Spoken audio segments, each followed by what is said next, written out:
Before I start, I'd just like to say thank you very much to Dominic for inviting me to speak today. I feel very honoured to be speaking in front of you all, especially experts like Mike Dilger, Bill Oddie, Mark Avery. I've been a greenkeeper at John O'Gaunt Golf Club in Bedfordshire, just 5 minutes up the road from the RSPB headquarters, Sandy. I've been there for 26 years. I'm very passionate about wildlife, particularly birds, but especially wildlife on the golf course.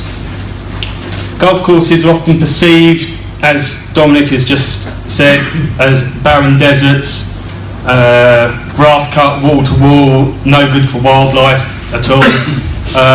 I hope to change that attitude. I can assure you that is not the case. It is a fantastic place for wildlife. But just to put it in a bit of context with land usage, there are over 200 RSPB reserves in the UK, and it covers approximately just over 1,400 square kilometres. That compares to over 2,500 golf courses in the UK, covering about 1,500 square kilometres, which I'm sure you'd agree gives great potential of what we can do with the land compared to the RSPB nature reserves that we have. Where does John O'Gaunt fit into this? It's approximately 400 acres. It's two 18-hole golf courses. We have the John O'Gaunt course pictured here, which is more parkland orientated, lots of trees, as you'd expect. The other side, Carthagena course, is a lot more sandstone, more free draining, slightly different in the way the grass grows and some of the species that you might see on there. Just a brief outline, I'm just going to talk about some of the initiatives that I've used to encourage the club and community to embrace conservation. With regards to birds, particularly the nest box project, other inhabitants, animals you might see on the course. Operation Pollinator, which is another major project I've initiated at the club, and also about the wider communication about conservation in general. But my efforts have helped the club to win national and local awards in conservation. We won a Nature Conservation Award in 2012, the National Golf Environment Awards. In 2014, we won the CPRE mark in the CPRE Bedfordshire Living Countryside Awards, and they were particularly impressed with some of the wildflower areas we have in the course. And also, which I haven't got up on there, I've been runner-up the last 2 years in Golf Environment Awards for Conservation Greenkeeper of the Year. I have entered it again this year, but as of yet I'm just waiting to hear what's next. Well, I mentioned earlier that my first passion particularly was about birds from a very early age, and that seemed the obvious place to start when I started work at the golf club way back in 1990. Over the years I've recorded approximately 100 species of birds, including this rather delightful waxwing, which we do get occasionally in some years, not every year. And where you've got a parkland course, and most golf courses to be fair, you've got a lot of trees, and you're most likely to come across this great spotted woodpecker, which is just on the nut feeders outside the clubhouse, and many other birds besides. But one way of communicating with the members, it works both ways. I can show them list, what's about, any notices of important conservation issues, and likewise they can report stuff as well, as you can see on the left, and I can collate them at the end of the year into a list of birds and other animals that have been seen throughout the year and in total. I write regular contributions to the club newsletter to help raise awareness of conservation issues. This is just a brief example. There's a few pictures and what's been about recently. Also arranged for experts to come to the club to give talks on important conservation issues such as owls, swifts and badgers, as you can see from the picture there. I also work with the BTO volunteers arranging bird winging demonstrations help focus on conservation principles. It enables the members and other people from the local community to come in and be able to see birds close in the hand that they wouldn't perhaps normally see, certainly that close. They can ask questions and find out lots of information about why we ring. This is always a popular event. Tree creeper, again, woodland species. You wouldn't perhaps expect to see one this close, and you can easily compare it to the nuthatch, and again a similar sort of habitat. But what started it off, really, I mean, as I've always been looking for stuff out on the course, what started the major work really was the Nest Box project. It started in 1996 with this beauty, which I hasten to add is not on the golf course. Used to see it quite regularly. We had a barn owl box put up by the Hawk and Owl Trust in '96. It was used for a couple of years. Then the barn owls moved on for whatever reason, and this box was taken over by kestrels, I think, and it's mainly used by jackdaws most of the time now. Up to 2012, or just before that, so we put a barn owl box on the other course, and that wasn't used for a few years. Then in 2012, we had a pair of barn owls on both sides. They raised 5 chicks. Well, they had 5 chicks. Unfortunately, the chicks all died, which was a bit of a downer. But at the same time, it's still successful that they've actually come back after a gap of 15 years. So we must be doing something right. And after 2012, there was nothing until this year. On the Carthagena course, they had 6 eggs initially. They've had four young. We ringed all 4 young, and as far as I know, I've still got to check the box, but fingers crossed they've all fledged. That will be the first time in a long while. Little cutie. We've also got, as well as barn owl boxes, over the years we've had 2 kestrel boxes. The one on John O'Gaunt course, which gets used most years, and the kestrel box on the Carthagena side was used for the first time this year by kestrels, previously only used by grey squirrels. I turfed the grey squirrels out earlier in the year. The kestrels moved straight in. They had 3 eggs. As you can see from this picture, that is not the adult on the right. That is one of the chicks. We think egg 1 hatched, egg 2 failed, egg 3 hatched, which would explain the difference because it was literally double the size in weight and wing measurements, etc. But they both fledged successfully. I've seen them around the course just after they fledged, so that was a good sign. After the kestrel, the success of the barn owl box and the kestrel box, we thought we'd start with a few small boxes. I started, that was in about 2000, I think. We put a few small boxes around the car park, and I thought to myself, well, how many can we get? I had a walk round with a local expert, and we had a walk around the course, and he suggested, you get about 70 to 80 boxes. And I thought, don't be daft, we won't get that many. We've now got about 123. It takes a long while to check them all, both in the spring and in the winter when we clean them out, repairing damage, etc. Most of the small boxes are for birds like blue tits. If you'd like, there's slightly blue if you'd like to have a can in it. I think there's about 14 in there. We've had a brood of 14 twice and they've fledged both times. They're great tits as well. Robins in some of the open fronted boxes, they're usually not that successful because they're easily predated, which is why things like stoat weasel or even grey squirrel. But we do get some success occasionally. We've also got jackdaws nest, stock dove as well. We usually get 2 or 3 pairs stock dove nest. A new addition 2 or 3 years ago, took advice from a Swift expert. We installed some Swift boxes, and we've also supplied a sound system to play the sound back of the Swifts to try and encourage them in.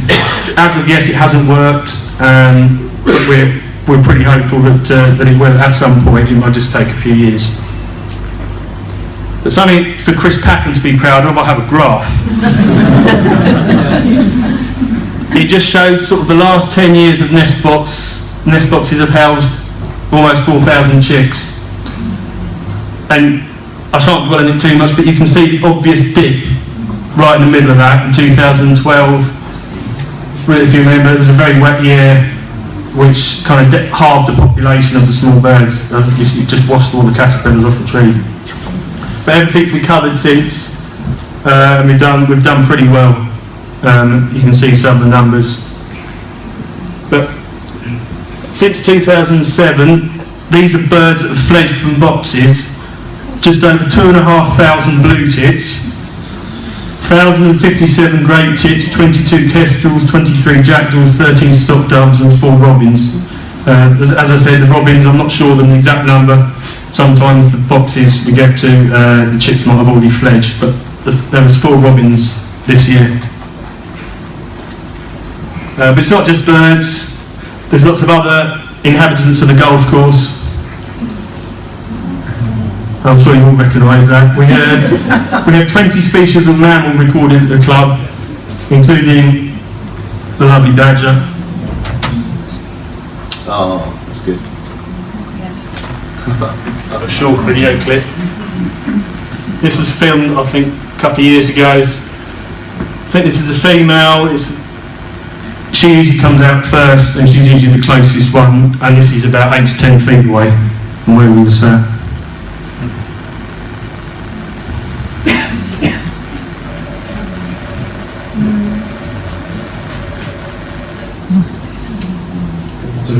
Quite privileged to be able to get so close to them. One of the badger watches I've done this year produced this lovely formation of 5. The badger watches have been becoming more and more popular with the members, and we're able to get some good photos and be able to get really close to them. We've also got fox. Don't see it that often. Occasionally on a badger watch you might get one wandering through the woods. On this particular night we didn't see any badgers at all, and just had a family of 3 or 4 foxes. But there's still a lovely animal to see.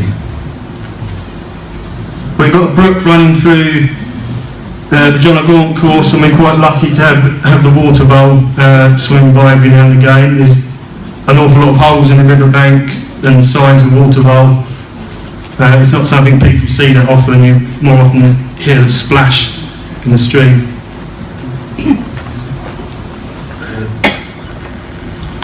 Another little video clip. This was 1 September a few years ago. I was walking along the riverbank and just saw this little guy pop up and about halfway up the bank and just sat there filming it. And after a while I left it alone, walked down the brook a little bit further, and then there was another one feeding in the reeds. And I was quite lucky to see 2 of them so close together. There's another little clip. I've never witnessed this behaviour myself personally. This is one of the other guys filmed this. Some of you may have seen this before. This of course is a stoat leading a merry dance.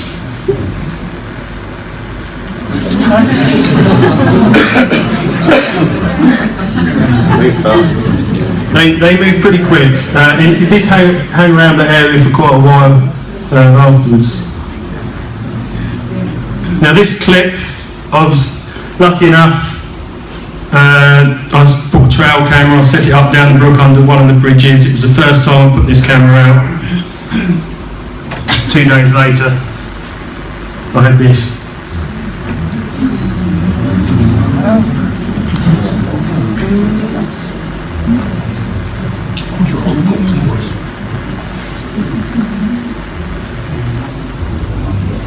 That was on the 7th of September. There was nothing again until a couple of weeks ago, and it appeared again. It just seems to come out the brook, it leaves its spray, and it goes again. So it's just marking its territory. So I'm going to guess and say somewhere about the end of the month it should appear again. There's about 6 or 7 weeks between the first 2 visits. So the camera will stay out and see if we can get it again. Well, hopefully a pair. There are 8 species of bat we've recorded at the club. which is about half the number of bats in the UK. Common pipistrelle, soprano pipistrelle, serotine, nocturnal, brown long-eared Dalbentons, pobble-natterers and barbastelle. Most of those are only recorded with the aid of bat detectors. And I do bat walks. We have an expert come along and has got a bit of a super bit of kit to help us identify them.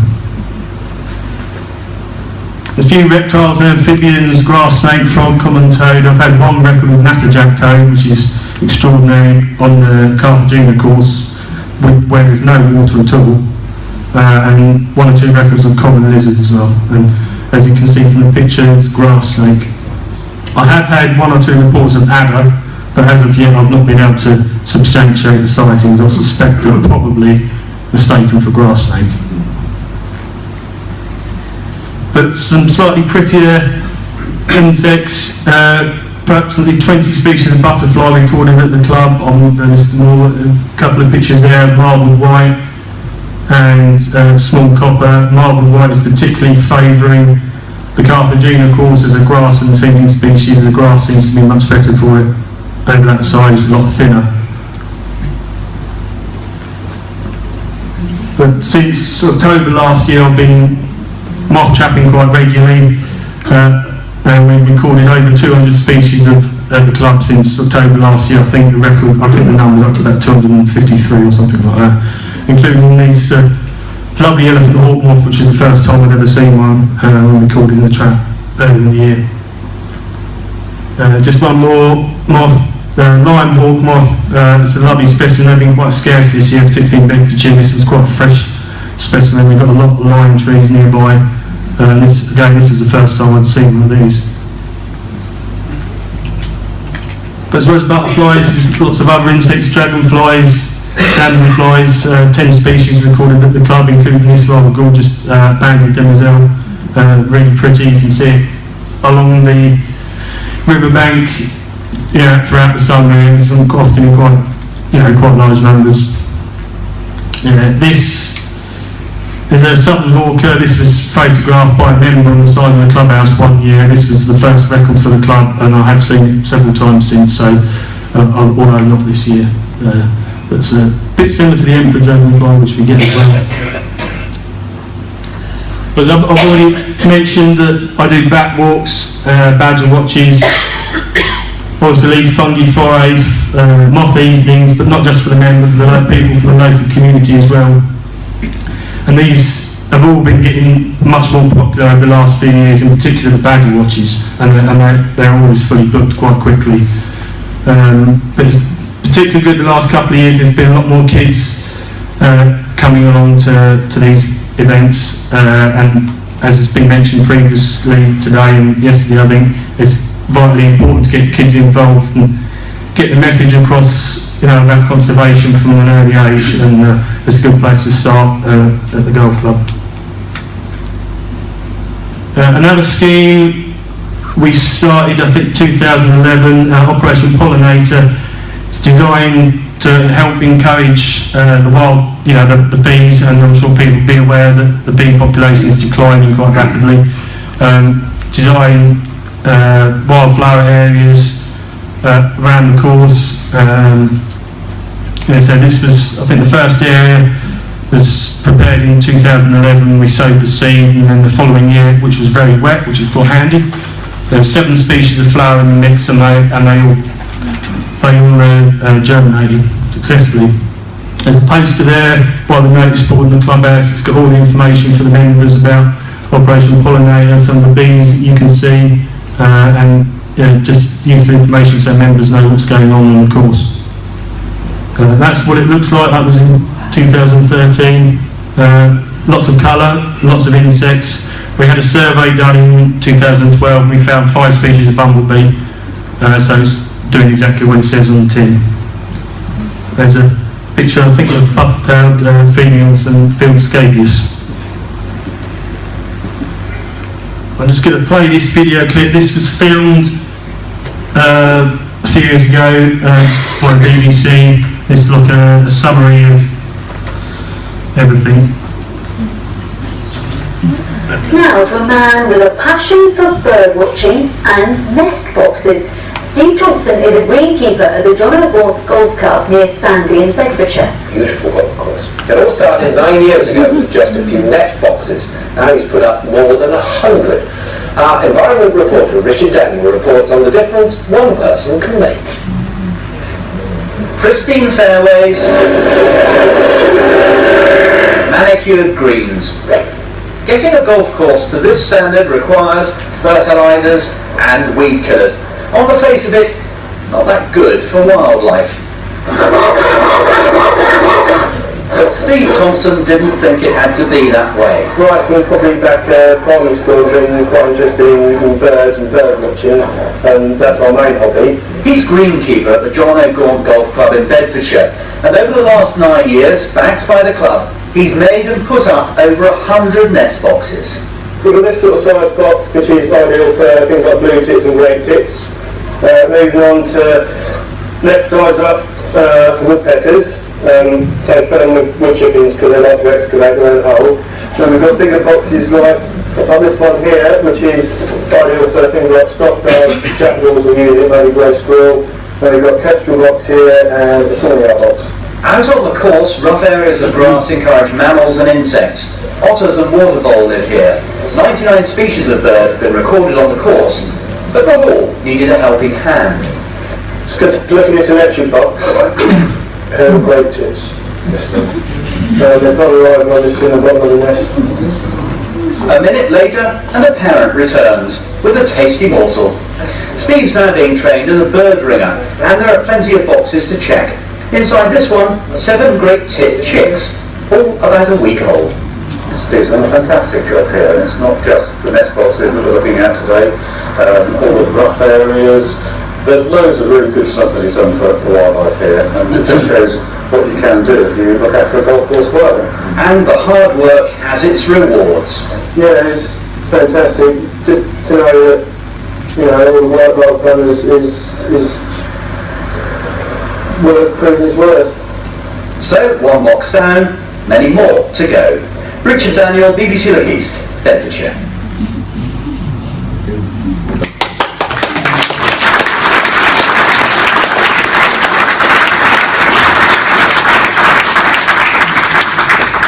So that was filmed, I think, in 2009, but I think it's still relevant. It's a nice little summary of everything I've been trying to do on the golf course.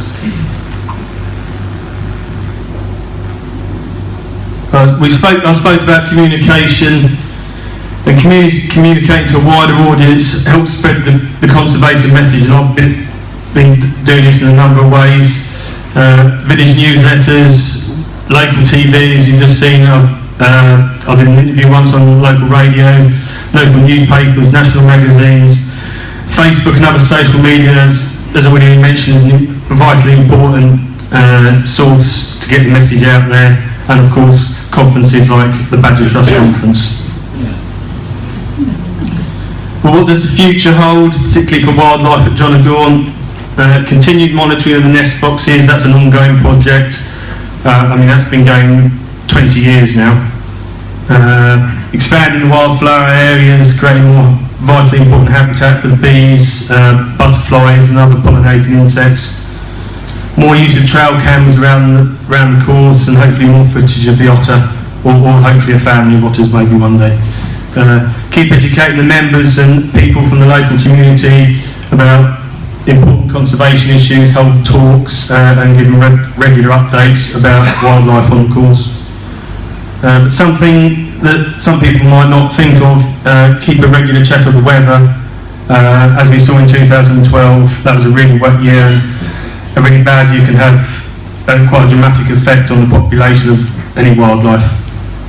And we always try to keep conservation in mind when doing projects around the course. Well, I'm just going to finish with a little message. Just when you leave, remember that a golf course is not just a golf course. It is actually a conservation dream for birdies and their friends. Thank you very much.